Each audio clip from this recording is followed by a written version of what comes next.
विधानसभा की कार्यवाही स्पीकर वासुदेव देवनानी का बड़ा बयान सामने आया और कहा कि आज के बाद कोई भी डायस पर चढ़ेगा तो उसे निलंबित माना जाएगा। ऐसा व्यक्ति सदन के सदस्य बने रहने के योग्य नहीं है। ये बात कही गई वासुदेव देवनानी के द्वारा कि अगर आज के बाद कोई भी डायस पर चढ़ेगा तो वो निलंबित ही माना जाएगा, क्योंकि ऐसा व्यक्ति सदन के सदस्य बने रहने योग्य नहीं है। ये बात भी कही गई वासुदेव देवनानी के द्वारा।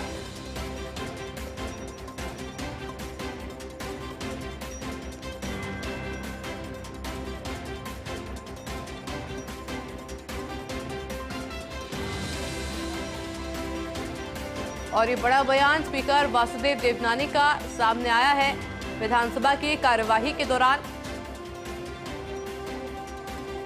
और कहा है कि आज के बाद कोई भी डायस पर चढ़ेगा तो वो निलंबित माना जाएगा, क्योंकि ऐसा व्यक्ति सदन के सदस्य बनने योग्य नहीं है।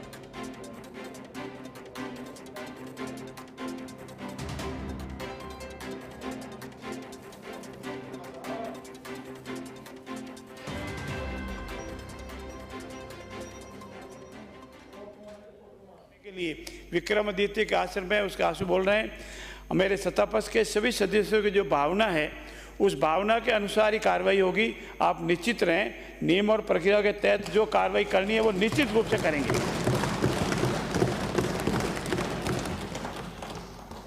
सभापति महोदय, आपने मुझे इस विधानसभा के तीसरे सत्र में बजट पर बोलने का मौका दिया, इसके लिए मैं आपका बहुत बहुत आभार प्रकट करता हूं।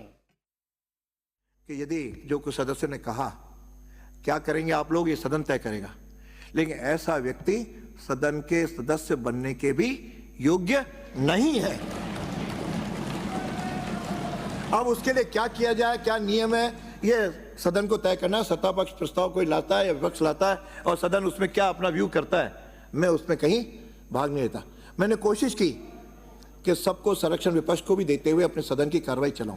इसलिए मेरे पास कई बार सत्ता पक्षियों से भी आरोप लगा क्या विपक्ष को जो है पक्ष ले रहे हो, विपक्ष के लगा कि आप सत्ता पक्ष को बचा रहे हो। ये मेरे तो दोनों ओर से, लेकिन मैं आज अपने आत्मा के साथ कह सकता हूं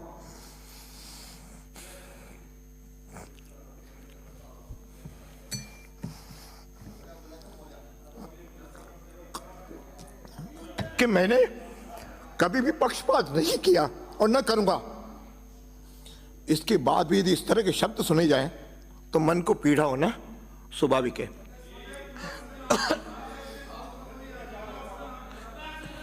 समझौते में वार्ता उन्होंने भंग की और उसके बाद मैं नहीं कह रहा हूं, उनके सदस्य श्रीमान राजेंद्र जी पारिक वहां थे।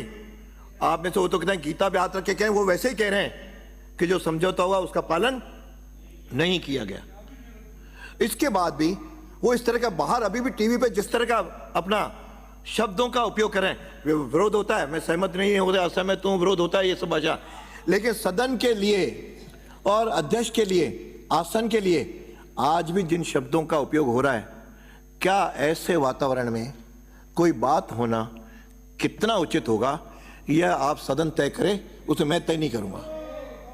अब इसलिए इन अपशब्दों के लिए मैं आपसे आखिर में एक ही निवेदन करूंगा, आप सब मेरे व्यक्तिगत नहीं, आसन का सम्मान रहे, यहाँ की परंपराएं जिंदा रहें, यहाँ की मर्यादाएं बने और यहाँ की जो नियम है उसका पालन हो, इसके लिए आप लोगों ने मुझे इस आसन पे बैठाया। मैं तो छोटा सा कार्यकर्ता था, एक कॉलेज में पढ़ाता था। सभापति महोदय, विकसित भारत के शिल्पकार हमारे प्रधानमंत्री श्री नरेंद्र भाई मोदी जी ने देश को तीसरी दुनिया की सबसे बड़ी अर्थव्यवस्था बनाने का संकल्प लिया है। उसी की प्रेरणा से हमारे माननीय मुख्यमंत्री जी ने भी